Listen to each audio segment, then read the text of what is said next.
fallen by 50, with nearly 7,000 of the city's borewells now dry.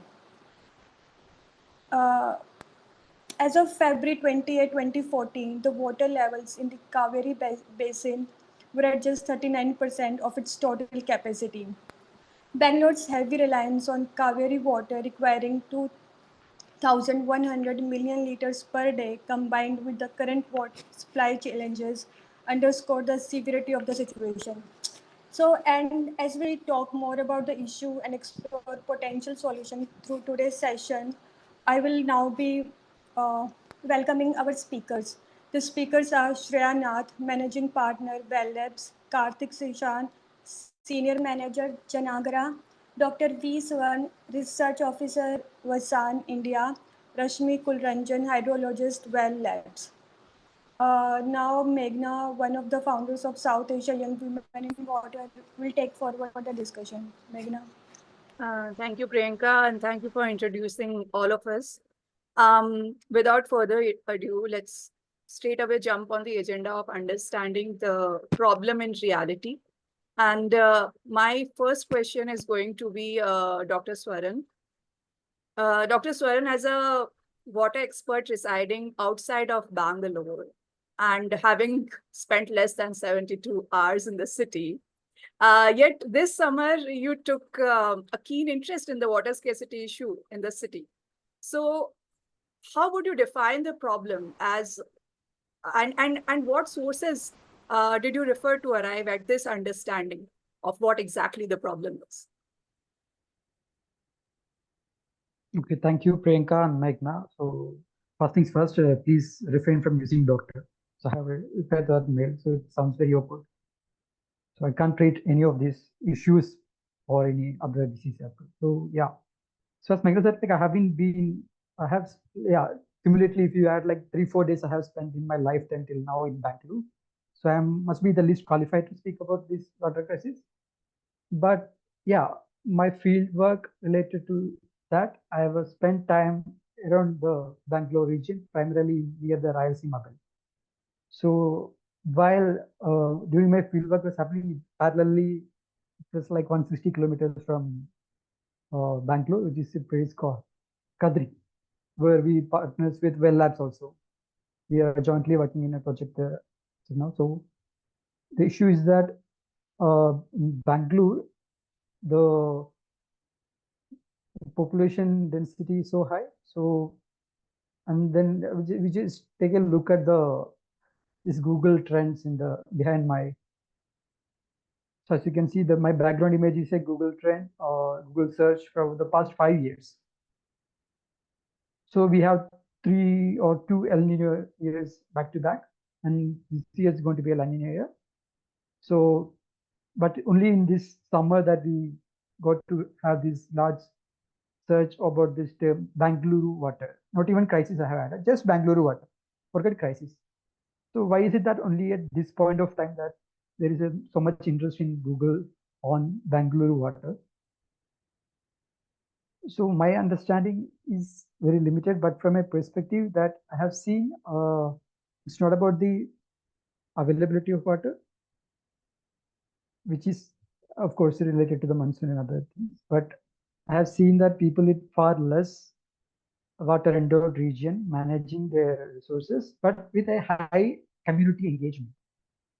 And they have formulated certain governance mechanisms and norms to distribute the available water among themselves. So in the case of Bangalore as a city, it's just that community cohesion somehow it's not there, I see. But despite the fact that Bangalore has high civic activity, it's one of the most I don't know, very active civil engagement is, as you can see in Bangalore, we have so many organizations, both Janagraha organizations and civil society and the resident groups and everyone. But I'm not sure what's happening with is there anything citizen initiatives is happening?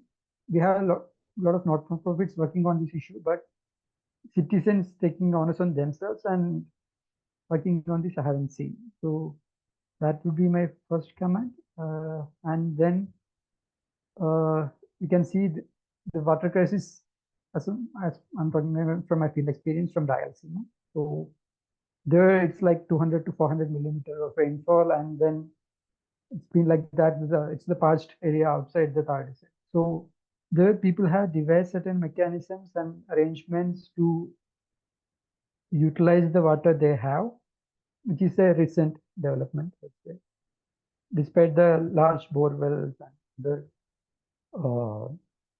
water extraction mechanisms. So uh, my reading, without having spent only 3 days in Bangalore, would be that more community engagement and more community owning the lakes, at least.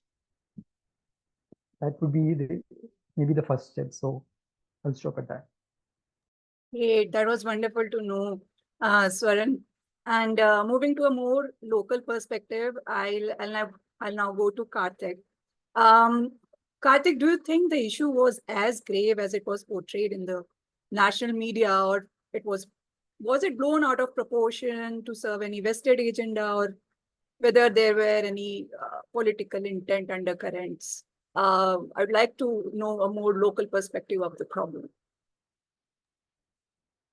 Very tricky question to answer, Meghna, but I'll give it an attempt. And see, was there a water crisis in the location? Certainly there was. I mean, Bangalore, a lot of us as citizens experienced water scarcity, and so there certainly was an issue. And why was there an issue?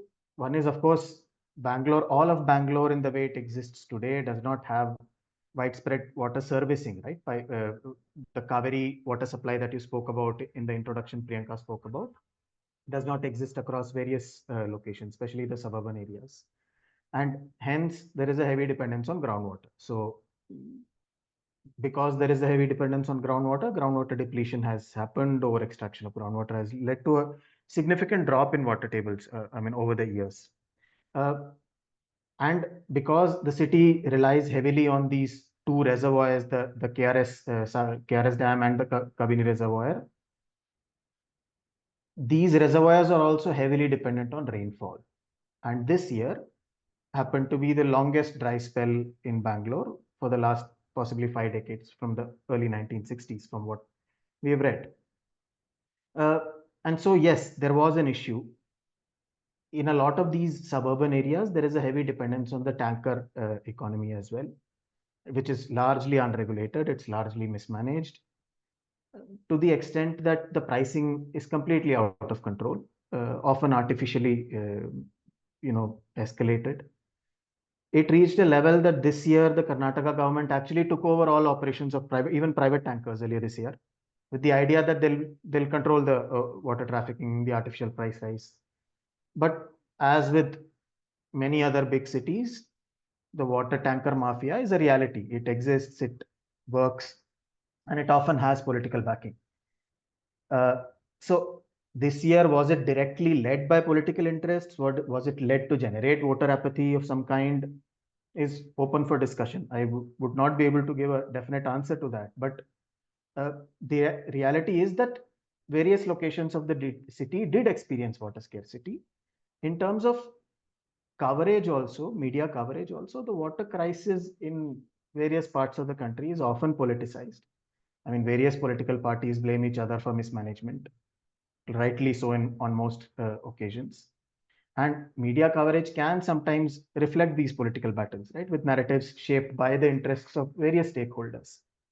So it's possible that certain reporting may have been sensationalized. It may have been alarmist. But the way I see it, just like the day zero narrative for all of us, the alarmist reporting also serves its purpose, and it keeps all the stakeholders on their toes in some ways. I mean, it does serve its purpose. What we should certainly be super cognizant of is that such emergencies, when they happen, it often means that it is the urban poor or the most vulnerable in the city that bear the severest brunt of it. So, I mean, while the media's portrayal of the Bangalore water crisis, it may have had elements of sensationalism, the underlying issues are indeed grave. So the water challenges are complex, they are multifaceted, and even if sometimes exaggerated, it is essential to keep the public informed and push the, to be able to push the necessary reforms and solutions, which might not happen if this passionate reporting or some kind of an exaggerated reporting does not happen. So, but it is also important to know, keep in mind that when you're actually framing solutions, understanding the true nature of the crisis requires a balanced view. And it needs to consider both the severity of the actual water issue. It also needs to keep in mind that there is a potential for media and political influence in the way perceptions are shaped. Yeah, I'll stop at that, Meghna. Thank you so much, Karthik. So drawing on to what Swaran said and what Karthik said, we are talking a lot about community engagement and public awareness. I'll continue this conversation to understand the problem as it was at home ground. I'll next invite our panelist, Shreya Nath. Shreya, Bengaluru is home to many NGOs and civil societies which are dedicated to the water sector. And in my knowledge, at least, there is no other city in India with as much concentration of organizations focusing on water as Bengaluru. So we are still talking about community engagement and public awareness. So what went amiss? Where did we go wrong? Or do you think that charity did not effectively begin at home? I'd like to redirect that question to ask, what has the government not done where you need the civil society to step up and take care of something that should be provided by the utility? Bangalore has about 25% of its wastewater being treated by citizens, by residents at their own expense. And that's the highest in any part of the world. So we also have many organized lake groups. There are a lot of, if you look at the number of RTIs that have been filed regarding land being reclaimed by builders or for other activities, which were formerly lake beds and waterways, Bangalore is one of the highest. So I wouldn't say that we have a complacent, CSO sector at all. I just think that the complexity of the problem, we have over 15 people managing our lakes. If we don't actually have a cohesive government, then how is it possible for us to actually make any change? And the lakes are massive. We're not talking about small tanks, which can actually be somewhat desilted and managed with resources pulled in by the community. We're talking about tanks which even CSRs find hard to fund on their own, because we're talking about lakes which are well above 30 acres, 40 acres, 50 acres. So what we really need to look at is how the government can be held accountable through citizen participation. There have been many such instances. We also have organized community groups. We have the Bangalore Apartments Federation that represents 1.2 million people in a city of 12 million. We also have the lake groups. I would like to say that, if you actually look at Bangalore's rainfall patterns, 2022 was one of the highest rainfall events in the past 122 odd years. And if you actually consider that, why is it that we have 4 or 5 years of good rainfall, 1 year of poor rainfall, and then suddenly we're in a state of disarray? It's because of the fact that you actually highlighted it really well, Priyanka, in your introduction. We've paved over so much of our green spaces, and that has a lot to do with the reallocation of land parcels, which, even though we have community action, it's something that is still hard to deal with when there's a lot of, when there's real estate and there's a lot of money at stake. And why is it that this time the water crisis was so acute? There have been water scarcity events that have happened in the past before, but this time it really affected every single person in the city, including the urban rich. And we're talking about, how we have India 1, India 2, India 3. We're talking about people who are really squarely in that India 1 category, where they don't want to alter consumption patterns. And it's hard to do, considering that they are used to a particular kind of lifestyle, and then suddenly they can't even throw money at the problem because the government is seizing tankers, etc. So this city, which is sitting in a state and is the highest GDP generator, which is something, if you actually situate it in a global context, in Bangalore is almost 1/3 the GDP of Bogota and Colombia. And if you look at the quality of life that's expected by citizens here, it's much higher. So when you tell people, why don't you adopt water conservation methods, their question becomes, why am I paying so much for water?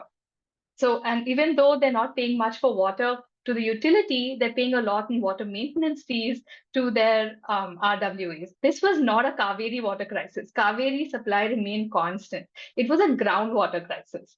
And it was a groundwater crisis on the periphery of the city, and it was a groundwater crisis in the heart of the city, where there were also people who are not getting supplied sufficient groundwater all year through.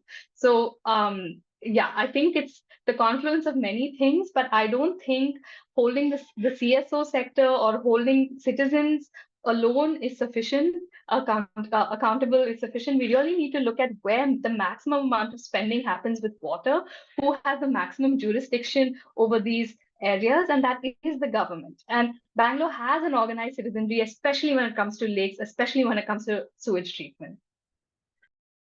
Great. Thank you so much, Shreya. It was really eye-opening insight. And now I would like to bring in the point of view of understanding the problem from a technical aspect. And let us go to Rashmi to understand the hydrology behind the issue. Rashmi, we would like to know your expert opinions on this matter. Thanks, Meghna. I think to some extent everyone's covered bits and pieces of it, and I just like to expand on that. Like from a hydrological perspective, I think there are three things mainly to look at what happened for this situation. One is the rainfall pattern, of course, what everyone mentioned, that we are in a monsoon dependent area. That means the rainfall in this region is concentrated on in particular months of the year, and the rest of it would be sort of dry spells. That means the amount of water that's falling in the city would be in only those months, and also the amount of recharge and all that's happening will be also concentrated on those months. Of course, with climate change and stuff, the frequency, intensity and stuff has changed, and we are seeing effects of it like in the current times. The other thing to look at is the aquifer system in the region. So most of peninsular India, mostly Bangalore, we sit on a hard rock aquifer. Basically, we have cracks and fractures in these aquifers in which the water flows. An analogy that's used usually is an egg carton analogy. So basically meaning that this is a very localized and a fast responding system. So if there's a rainfall event happening, the water fills in fast. But also if there is a dry spell and extraction happening at the rate at which it's happening, it empties out also fast. So you see the effects very fast. And it's very different from an alluvial aquifer, which you may see in a Gangetic or a more riverine area. So there what happens is when, even if your extraction does exceed recharge rate, the effects will show up very slowly. Even if there's no rainfall for this year, the effects will show up much later as compared to what would happen in a hard rock aquifer. And the third thing, which others also mentioned, is like Bangalore is heavily dependent on groundwater. I think half of Bangalore's needs come from groundwater, and it is localized. Like, of course, central parts of the city also depend on groundwater, but most of it comes in the periphery region. And that is the region which starts seeing the effect. And I think what happened in the past few years is, like what Shreya mentioned, 2020 to 2022, we had extremely heavy rainfall. So the city was actually facing flooding. Most regions, even though we are on a elevated land, we should not be facing flooding. But given the land use patterns, losing lakes and stuff, we are seeing that happening as well. But cut to 2023, 1 year of El Nino, and we started seeing groundwater starting to deplete. So it was not like it didn't come as a surprise in 2024. We knew in 2023 that the summers of 24 is going to be harsh. So it was actually a known fact that it was going to be bad. But of course, we still had the crisis the way it happened. And the most of the population that got affected were the ones who were completely or mostly dependent on groundwater. So the problem was also more on them than the people who had the luxury of having Kaveri supply. So I think a combination of all of these things sort of led to the thing that happened. Thank you so much, Rashmi. And I'm sure all of us, we understand the problem much better now, looking at it from all perspectives. So while Bangalore has caught the nation's attention with its water scarcity problem, there lies another issue of urban flooding. So Karthik, I'll tap into your expertise in political economy and governance. Where do you think the governance fails, and what measures must be taken to improve the peripheral governance of this entire issue? Yeah, thanks, Meghna. So I guess I'll start by saying that I would call it core governance rather than peripheral governance. I mean, it is what it is. This is what needs to be done before everything else. But yeah, so we experienced water crisis, but we also experienced surplus at various other points, during the year. So why is it that Bangalore is facing water crisis or water flooding? I mean, why does Bangalore flood? Like Shreya alluded to, and Rashmi just said, rainfall volume as well as intensity has clearly changed. It's become much more concentrated. I mean, to the extent that a lot of the drainage systems in Bangalore have been planned with a rainfall estimate of 60 mm per hour. But in the last few years, we've experienced up to 4 times of that. So close to 200, 240 mm per hour is what you've experienced in some cases.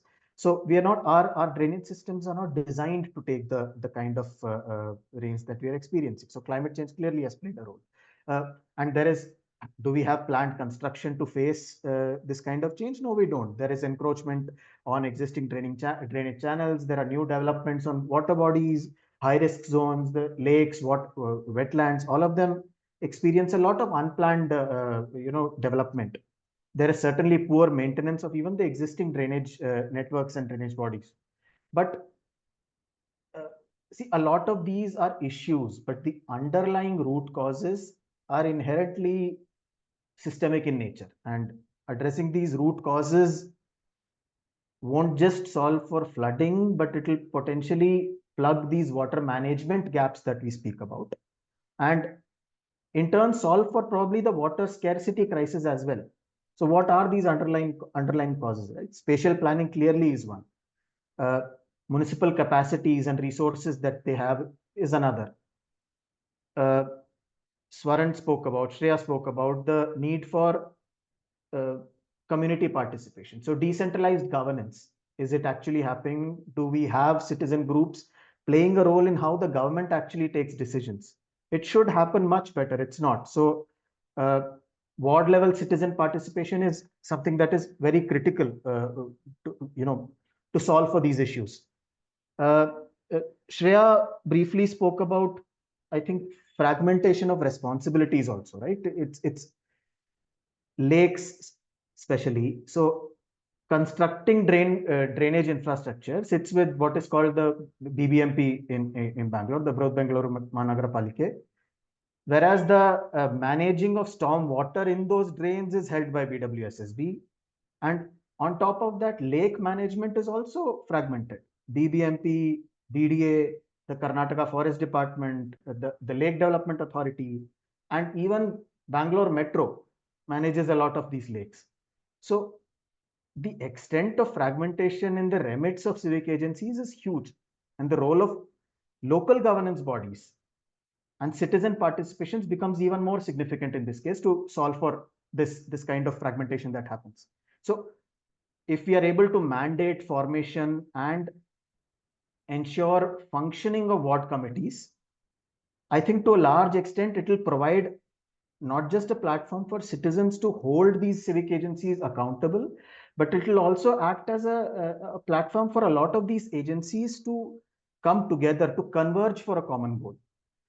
And so decentralized governance is critical if we need to solve for both water flooding, water scarcity, largely the water management problem in the city.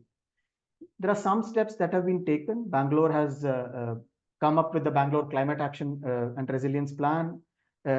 it has formed what is called as the Climate Action Cell, and the Climate Action Cell aims for better participation. It aims for better representation from citizens. And this happened late last year, around, I think October, November of 2023 is when this happened. So we will know in the near future how the results yield, but these are steps in the right direction.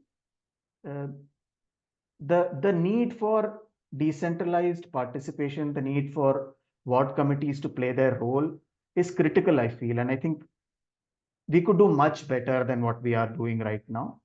To a large extent, I think that is a route that we should aim to take. Very heartening to know that Bangalore citizen participation has at least started taking a particular direction.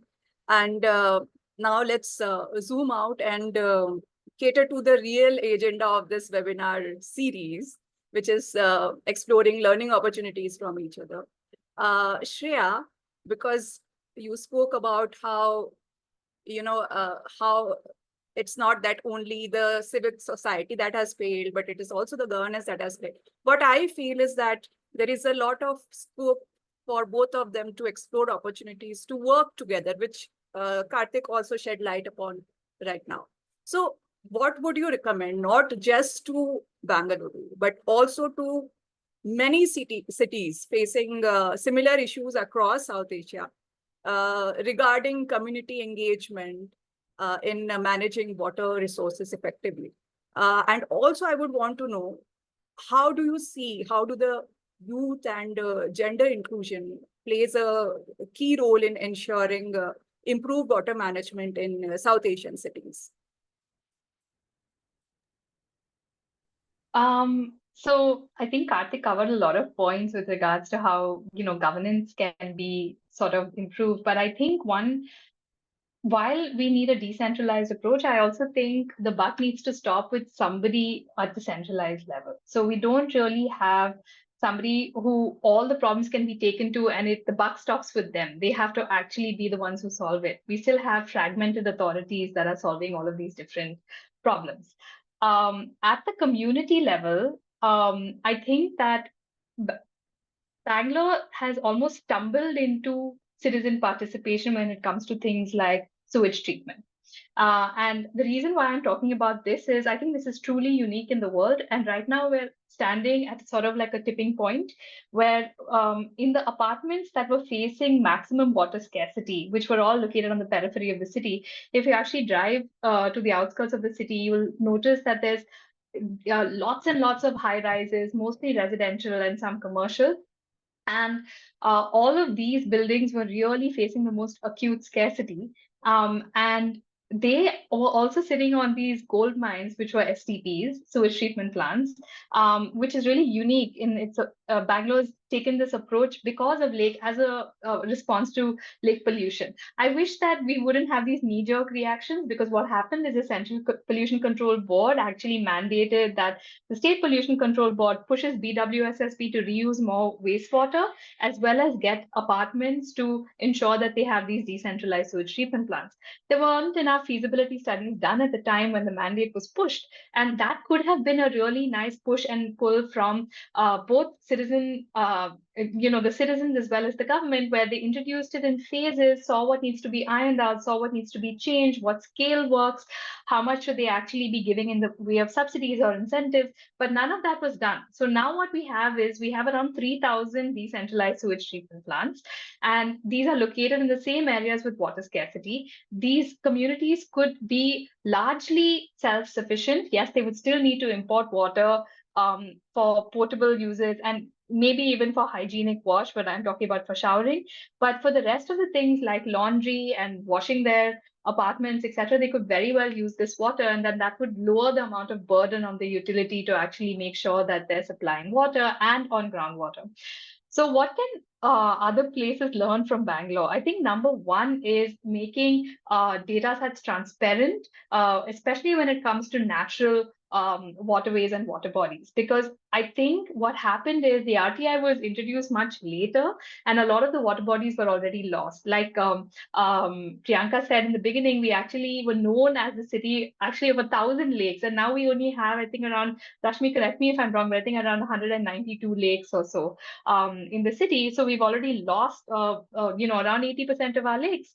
And the RTO was introduced when most of those lakes had already been filled up, and which is why we experienced such severe flooding in the city as well, right? Our land use maps have not been adhered to with every iteration. We don't even have a clear master plan in place yet.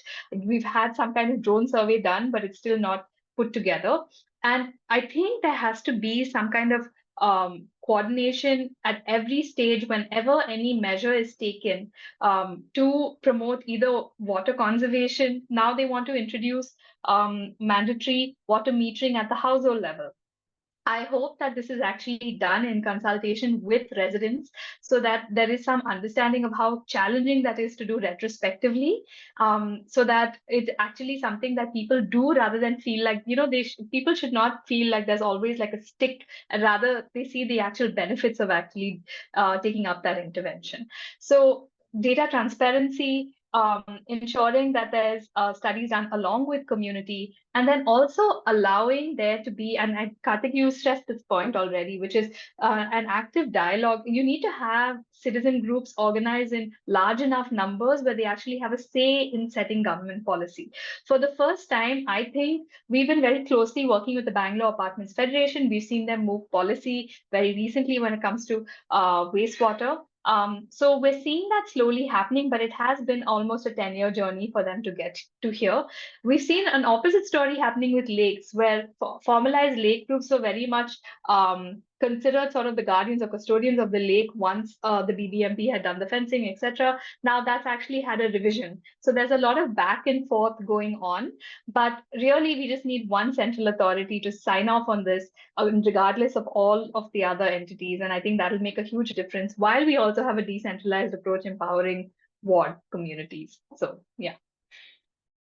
That is amazing. And I would just like to ask, touch base upon once again, Shreya, how do you think the youth and the gender can play, like, do you see a scope that they can be, or they should be involved actively in decision-making processes? Yeah, I'm so sorry I sort of missed that question. Yeah, so the youth can be involved in many ways. The youth who is old enough to vote, your vote really does matter. Look at what the mandate is when it comes to urban governance and issues pertaining to the things that will affect your everyday life. But additionally, I think formalizing exchange between students and the government is something that is highly underutilized in Bangalore and perhaps in India in general. I recently attended a workshop which brought together utilities from across the world. And I realized that even in places which have well-funded utilities, they still are very dependent on, like, for example, Helsinki is very dependent on the university to actually give them technical inputs. And they make thesis projects for urban planners and for water resources engineers and environmental engineers. They actually break up and parcel up whatever needs to be solved across the city into these tiny projects, which then can be solved as these projects by students. So that's another way of getting actively involved. There are also lots of citizen action groups. There are lake plugging sessions that you can be a part of. I think women play an extremely large role when it comes to water management, in especially amongst the urban poor. So when we started doing our work on wastewater and just understanding how much people are paying for water, one of the things we realized very quickly is that the urban poor is actually paying, relative to their income, the highest amount for water. And this has been the case whether it's a scarcity event or not. Even in a regular rainfall year, in 2022, because it was peak COVID and we didn't have that much access to people around us, we did a very informal survey where everyone on the team actually asked their domestic help how much are they paying for water, especially during this COVID period. And we found that they were paying more, in fact, than each of us who were sitting and working at our desks. So that meant that, this is something that is very front of mind, and it's usually the woman of the household that's actually rationing out what water is used for when it's stored in those syntax tanks. And they are also very much responsible for all of the health related hygiene measures that are usually taken.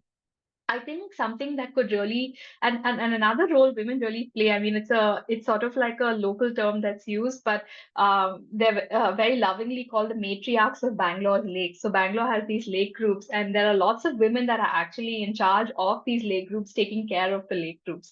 So I think women do play a large role in water already. But I think having women from these, especially low-income communities, have a say in how water is actually managed in wards would make a huge difference to even how these measures are laid out and rolled out by the government. Thank you so much, Shreya. I'm sure all of us from across South Asia can take a lesson from what you have said and find scope for youth and women inclusion in our local governance and overall water management issues. Next, I'll go to Rashmi. Rashmi, Bangalore is effectively known as a tech capital of India. And yet the involvement of what are popularly known as the techies is still not popular in water management sector of the country, not just the city, but of the country. But I'm particularly talking here because Bangalore is known for being the tech capital in the Silicon Valley. So do you think that involvement of this rather overlooked pool of talent by the water sector, it has the potential to bring innovative solutions to conserve water and if manage the water resources in a much more better way? Yeah, I think we, like you mentioned, we have a large population of techies in the city. But we've also seen a lot of opportunities for people, like especially techies, to be involved in the water sector, be it citizen groups, be it citizen science activities. We have lake groups arranging for citizen science activities where they go collect water quality data, create these lake health indexes, or you even have events like hackathons, mapathons, where you gather solutions for existing problems. And even courses are run by experts to engage the local population. So there are a lot of events that happen, but of course it's not enough. It's not the best situation, because it happens once in a while, and the momentum sort of gets lost after a while. It reduces, as it may happen anywhere else. I think one of the ways to look at it would be to have a more formalized system of doing this. The government directly maybe getting involved in these kind of activities would be probably more helpful. And I think it's useful for them as well, government agencies and research agencies as well, to get information and data and technology resources from techies like these, because there's a lot of data gaps that exist. Even though Bangalore is one of the cities with a lot of data available compared to a lot of other cities, but we still lack a lot of data and technology stuff, which can be catered by these groups. And I think making a more formalized system would sort of help consider that. Thank you so much, Rashmi. That gives us another point of scope to involve the youth better. And next, I'll invite Swaran. Swaran, you are currently based out of Kerala, and you are looking at the water resources of Bangalore from a peripheral geography point of view. So I'd like to hear your insights into the aspect of virtual water. How can Bangalore manage its virtual water better? And again, my question to you would be, how do you think the youth or the young water professional community can play a role in it? Okay, thank you, Meena. So I'm a lot more informed about the Bangalore situation now from the three panelists. Thanks for that. So before getting into a question, yeah, I'm based in Kerala now, but not directly looking at Bangalore water. As I said, I was more into I have never looked into Bangalore water, to be honest. So I'm mostly looking into the periphery. So if I get questions, I will put some more things from the what we were discussing so far. So I can see that there is a one water concept that is being building up. So in the health sector, we have one concept that has well taken root. But in the case of water, we have this one water concept for many years now, but it's being not brought into force. So I guess Bangalore would benefit from that, given the scope of the water resources it is being dependent upon, groundwater lakes, it's being, and we don't know 192 lakes or whatever it is like, and how it is being. If at all it's been rejuvenated, is it connected? My understanding is that most of the lakes are connected, and that's how it used to work. But now, if we are rejuvenating, is it how the way it works? That is one thing. So another thing is that what is the contribution of tech to the water problem? So one way to look at it is what Rashmi has said, but the other aspect is that who is funding these NGOs? The Wipros, Infosys, and the Sarodas. Indirectly, all this research and civil society operations, it's been hugely dependent upon this IT sector in that way. So we have to consider that aspect also. The another thing, regarding connecting with the youth and how to engage them. As Raya said, like more involvement in the curriculum and other things. So we have this, if you must have read Professor Milind Soni's articles so he time and again reiterates the need for including local colleges, Institute of Technical Education in their local environment to finding problems from there and do projects like living labs kind of concept there. So if you, we have a concept called supervised learning in my university. So here the undergrads and the master students will be engaged in a live project with the community for like throughout their semester. They make some 3-4 visits to the location, get data, understand the situation, and then like it's not a short term, of course, but they will give back to some solution or whatever recommendation they have. So collectively at this local level, we have existing models of youth engagement. So that is another thing I want to say. So yeah, and Karthik has mentioned about the drainage and other systems. So I have recently read that there's a new upcoming World Bank funded project of 3,000 crore, like which 2,000 goes to BWSSB and 4 the BBMP. So I don't know how it's going to pan out. What is going to flow in and flow out. So we have no idea. So yeah, such type of developments are happening. So yeah, that's about it. And coming to virtual water, yeah. So virtual water, I got interested into virtual water just because of that. From this past Rayalaseema, all the produce that is being grown by drawing this groundwater from 1,000 feet and more, 12,000 feet, 13,000 feet. So the produce that being grown there goes to these cities like Bangalore. So that is one thing, and they receive not even the treated wastewater in return to replenish their aquifers. So that is one thing. So this burden of the city on its peripheries. So Bangalore is a primate city, as you know. It's the largest city in Karnataka, and the next largest city would be what, Mysore. So it is like 5 times, 6 times more than Rajasthan. So there is this huge pressure from this urban ecosystem that is being on these peripheries and these villages and other ecosystems. So that needs to be considered in these discussions, because it's not just Bangalore and Bangalore people. So how they are being serviced by the peripheral locations also. That is one thing. So yeah, I think I will stop there. So, yeah, I'm very much informed about the Bangalore situation now. Thanks for that. Great. I actually wanted to ask you that question because of your background, which said that how the interest in the water, Bengaluru water, has spiked this year because of how it was portrayed in media, and this is what I understand from talking to a lot of water professionals, that they would rather want to be with big names in big cities than actually start from the grassroots, which actually happens to be, when we look at water problems, we look at from a aquifer point of view or a basin point of view. So it is important that we also consider the peripheral geography when we are talking about this issue.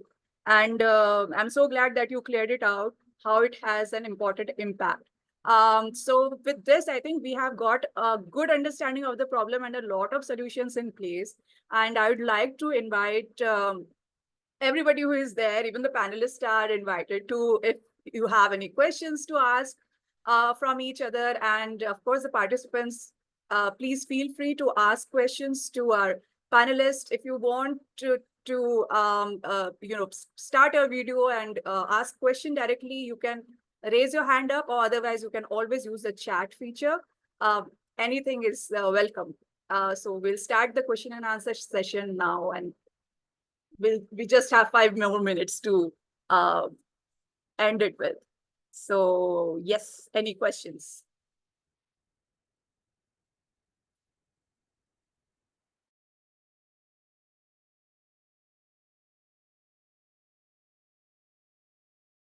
If nobody has any question, then I will ask one.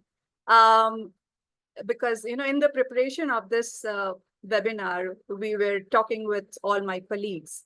And because Karthik shed light on tanker mafia, and Shreya also spoke something about it. And I particularly know about this problem when I was interning with Saki Waters. So the thing is that tanker mafia is very much prevalent in a lot of major cities across India. And then my colleague from Pakistan also mentioned that it is the similar kind of problem in Karachi as well. So for me, it really seems like a well-framed, a well-maintained and a well-ideated, because we call it mafia. And I would want to understand how community engagement and citizen participation can ensure that, I won't say ensure, but maybe loosen the grip of these mafia on the water sources, which essentially belong to citizens. And it should not be only for those who can pay. Water is not that resource. So I would like to know your ideas on how the community can be engaged, or if the youth can do some sort of advocacy. So I think it's an open question to anybody who wanted to answer, but since particularly Shreya and Karthik spoke about it, I would like to know your point of view on this.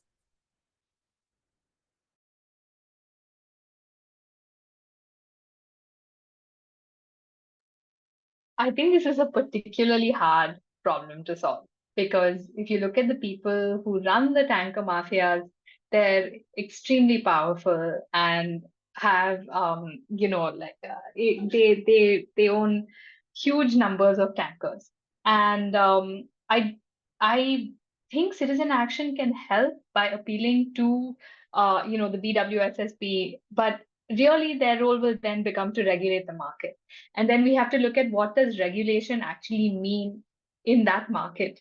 Are we going to still be able to deliver a high quality of water via the tankers? By the way, I don't think most tankers deliver high quality of water. We have done surveys with tanker operators. Many of them, I don't want to be alarmist here, but we have heard things like people supplying water from lakes, which we know in the city actually have a mix of treated, semi-treated, and untreated sewage, so which can be quite risky. And if we so in terms of measures of how to ensure that the tanker mafia is actually broken, there have been many different ideas, like for instance creating a digital marketplace for tankers, similar to how we have Porter, Uber, and it could be even something which is government run, like a Namayatri, where tanker operators can come up, and actually then you actually have price discovery happening, and you understand that people in certain areas are not willing to pay if everyone consistently knows how much it's going to cost. But I actually don't have a good solution to the tanker mafia problem, because when the regulation did happen, there were lots of complaints regarding the quality of water that was being supplied.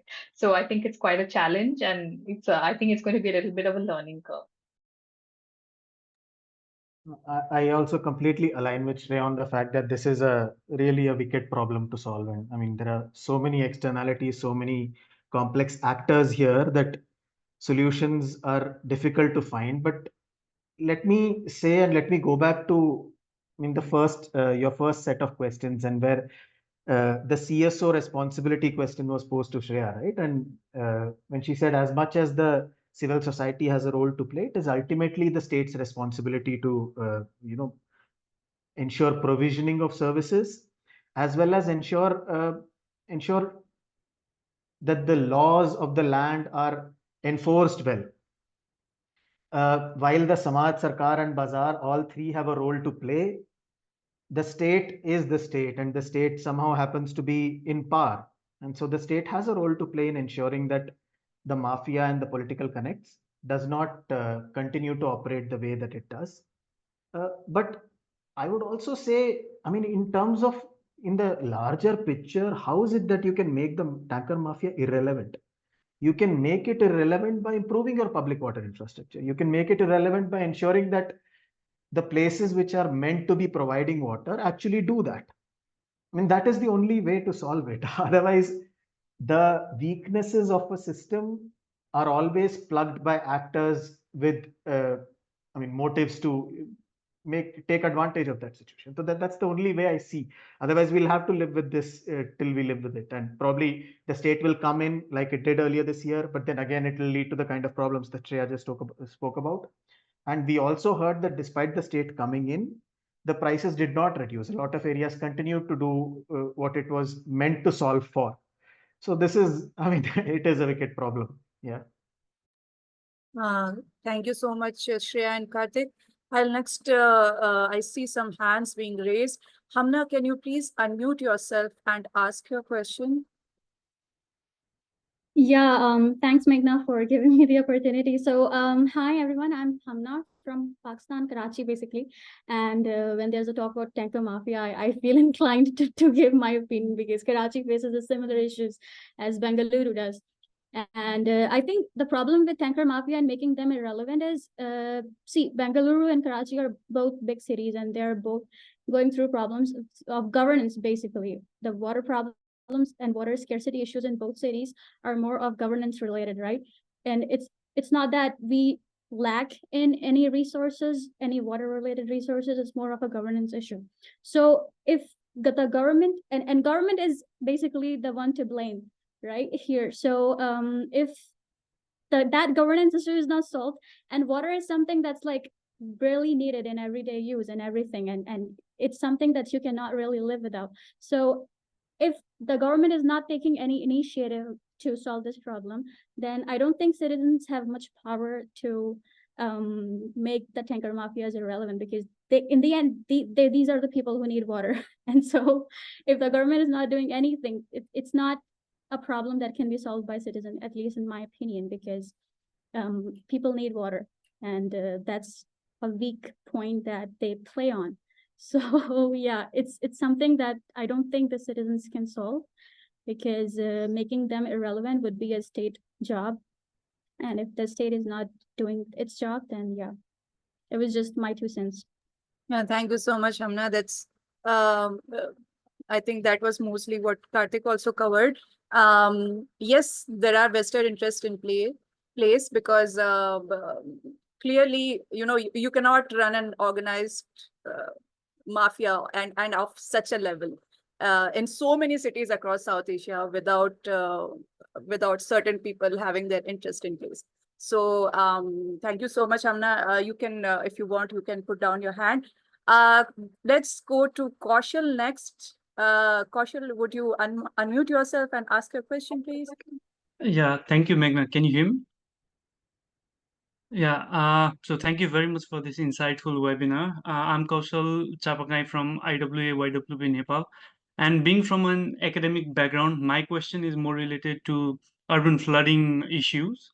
My question is open to any of the panelists present here. So what are your perspective when it comes to, feasibility of nature-based solution to address the urban flooding solution? Or let me put it in this way, that what are the potential challenges to put NBS into practice to solve the urban flooding issues? So yeah, thank you, Meghna. Thank you so much, Kaushal.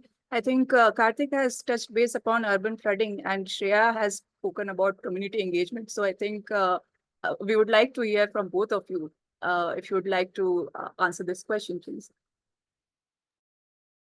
Sure, Meghna. See, I mean, a lot of this we've discussed in our previous dialogues, but let me just say there is a very critical role of nature-based solutions, Kaushal. I feel despite having adequate evidence of the fact that just grey infrastructure-based solutions will not solve for flooding, most cities, most countries, let me say, continue to try and solve and plan it through a grey infrastructure approach. So there is clearly a need for a stratified blue, green, grey infrastructure planning, and for it to happen together, and for it to happen together in a uh, in a way where wards, cities, and at national level we are able to both include it in terms of policy as well as for it to materialize in terms of implementation on the ground. So, I mean, a lot of studies have found that in big cities, I mean, probably more than a third of urban development within like a 20 square kilometer region continues to happen on high recharge potential zones. It directly impacts the gross permeability of a city, and we that is what manifests into the kind of urban flooding that we see. So there is a very critical role that the combination of blue, green, grey infrastructure plays, and there are adequate number of studies, adequate number of examples internationally of cities that have succeeded in doing this. And I feel that that is probably the first step that we need to take, and I'm sure a lot would follow from that.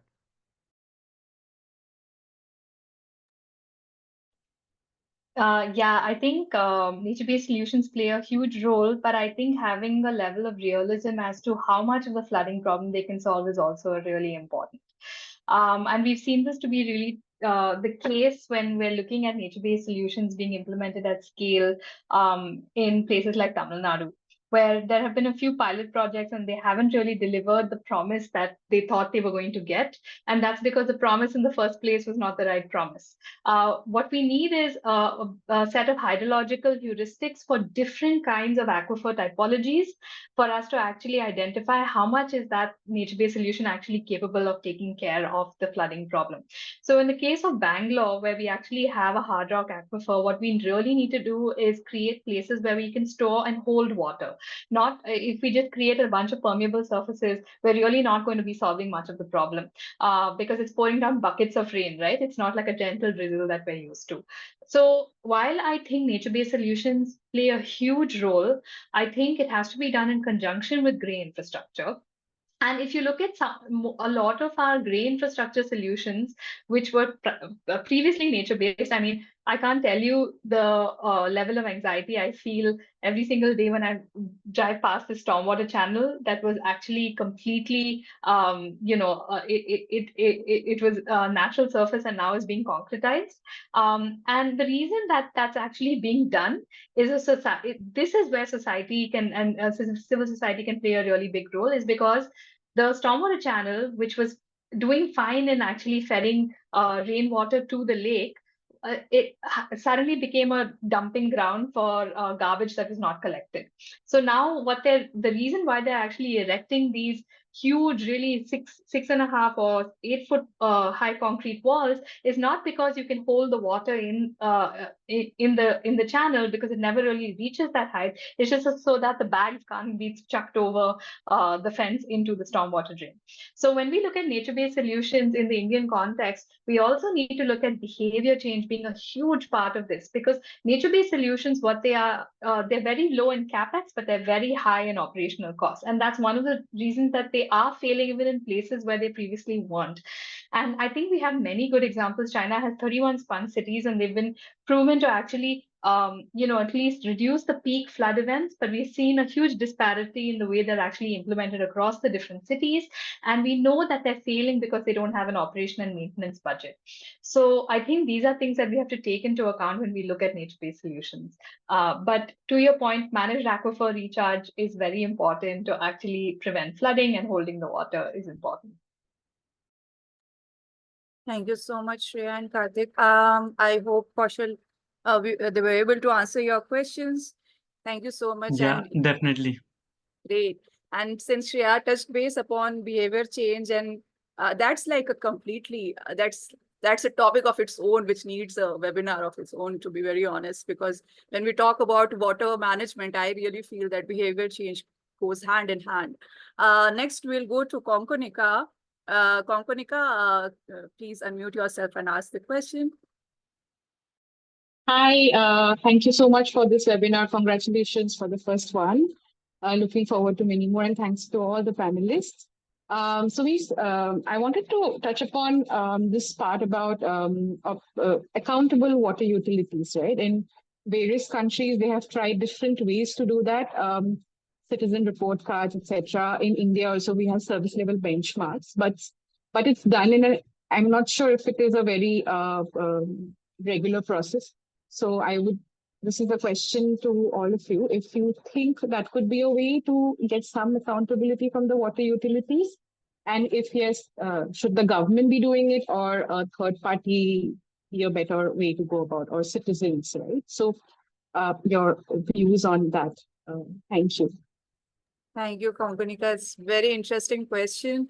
And I think I'm going to ask this question to Shreya. And I would also like to understand it from a hydrology perspective. So maybe Rashmi, if you can, would like to contribute a little bit to this question, what you understand, because I would want the scientific aspect and the community aspect to go hand in hand, and how we can find scopes to do that. But I'll first ask Shreya to start.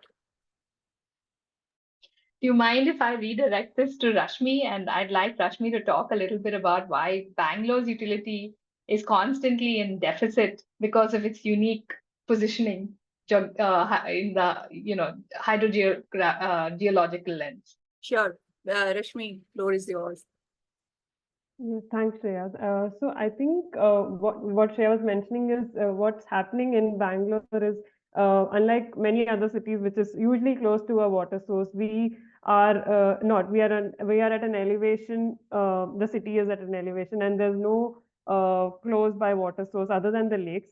So the most of the city is dependent on Kaveri water, which is about 900 kilometers away, and you pump the water to a height of about 300 meters before it comes into the city.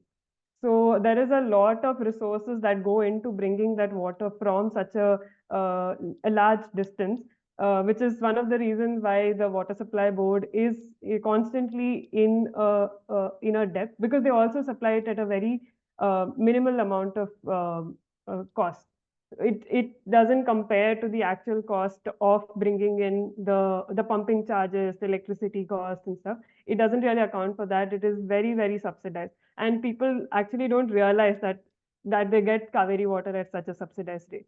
And on the other hand, even the groundwater that you're getting, it comes to about, during one of our studies, we found that BWSSB spends about 3 crores a day on pumping water into the city. That's just the electricity cost, and then the other operational costs would be excluding that. And it would be the same amount for pumping water from the groundwater, which is a huge amount of resource that goes into getting water into the city. So there were a lot of other solutions, like I think Shreya would be able to elaborate more on that. What we found that we could look at solutions within the city, how we could look at wastewater as a solution instead of pumping in water from such huge distances, and how that is sustainable through the year, because wastewater is obviously available through the year, unlike rainwater and things like that. Unlike groundwater, which also may run out, wastewater would be available through the year, and it may be comparable to the price of pumping in, or maybe actually less than pumping in from such huge distances. So I think, yeah, that would be a hydrological perspective to how the utility water comes into this. Thank you so much, Rashmi. And now I would like to understand the citizen science perspective from Shreya. So I think Bangalore's so unique in the case that both citizens and the utility are spending a lot of money on water pumping, because we're pumping from up to 2,000. I mean, the really deep borewells can go up to 2,000 feet, in the city. So if you actually and domestic water demand, it's very hard to tell people not to use sufficient water in a domestic setting, especially because there are places which are also water scarce and they're allowed to use 150 liters per day. And it is also a recommendation by this, the CPHEO. So it's hard to actually go back on that, which is why water is so heavily subsidized for domestic usage.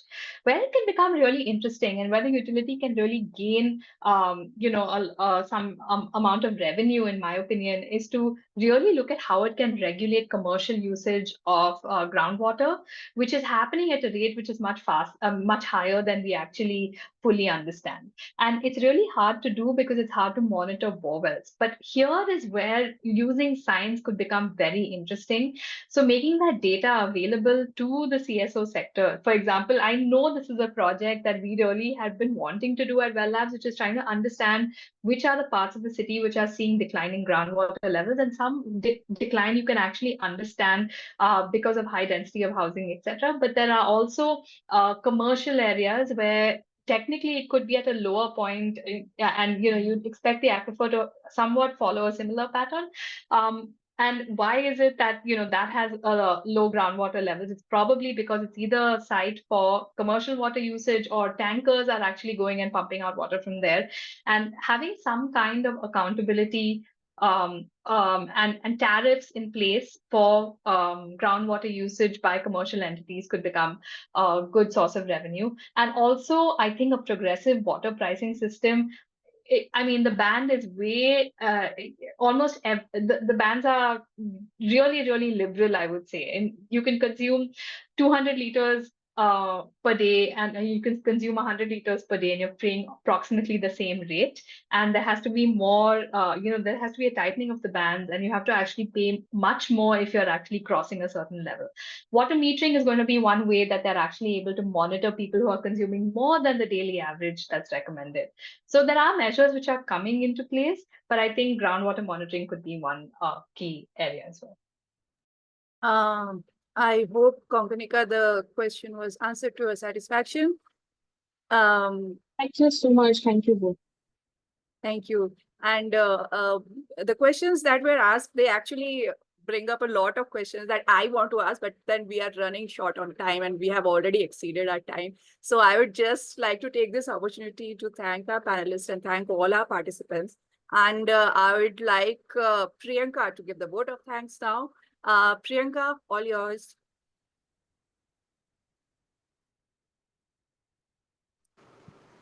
Thank you, Meghna.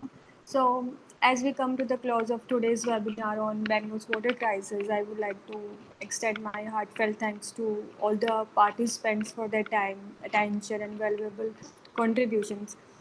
A sincere gratitude to our esteemed speakers and panelists. Your expert analysis and candid discussions have greatly enriched our understanding of the complex water issues facing Bangalore.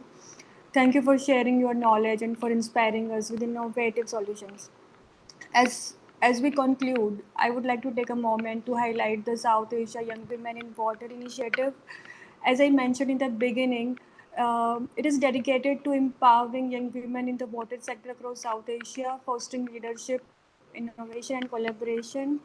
And it is my great pleasure as I invite you all to connect with us on LinkedIn, Insta, and WhatsApp channel for future webinars.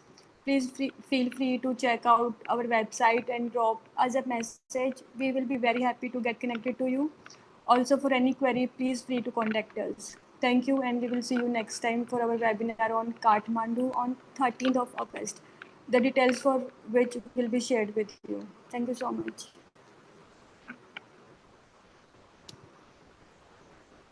Yeah. Thank you. Thanks. Thank you so much. And good night.